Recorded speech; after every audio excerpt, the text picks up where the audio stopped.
Finland மற்றும் ஸ்வீடனில் நடைபெற்ற சர்வதேச கால்பந்து கோப்பைகளுக்கான போட்டிகளில் இந்தியா சார்பில் அண்டர் 12 கால்பந்து அணி விளையாடியது. அணியில் இடம்பெற்றிருந்த சென்னையைச் சேர்ந்த 12 வயது இளம் வீரர் அஸ்வின் பின்லாந்து ஹெல்சிங்கி கோப்பை மற்றும் ஸ்வீடன் கோதியா கோப்பை வென்று இந்தியாவிற்கும் தமிழ்நாட்டிற்கும் பெருமை சேர்த்தார். சென்னை வந்த அவருக்கு ஏர்போர்ட்டில் குடும்பத்தினர், நண்பர்கள் மற்றும் பயிற்சியாளர்கள் உற்சாக வரவேற்பு அளித்தனர்.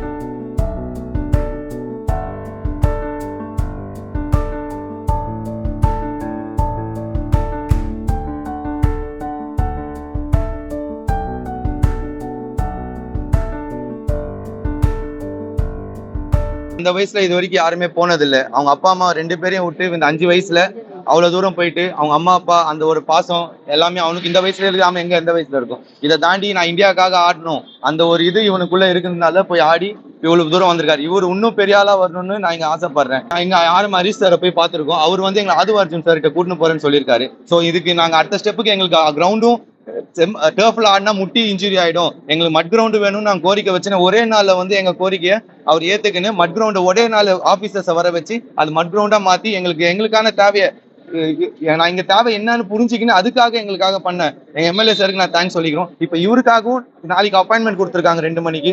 இவரே நாளைக்கு அப்பாயின்மெண்ட் பார்த்துட்டு அடுத்தது ஆது அர்ஜுன் சாரை போய் மீட் பண்ணிட்டு அதுக்கப்புறம் இவர் ஃபியூச்சருக்கு என்னன்னு சொல்லிட்டு கண்டிப்பா நான் திரும்பியும் நான் இந்த பிரஸ் மீட்டை கூப்பிட்டு நான் கண்டிப்பா இன்ஃபார்ம் பண்ணுவேன் சார். அவன் சின்ன வயசுல இருந்து ஃபுட்பால் மவுண்ட் எஃப்சியில் தான் கற்றுக்கிட்டான். அது மூலியமாக தான் அவன் செலக்ட் ஆனான் பஞ்சாப்க்கு.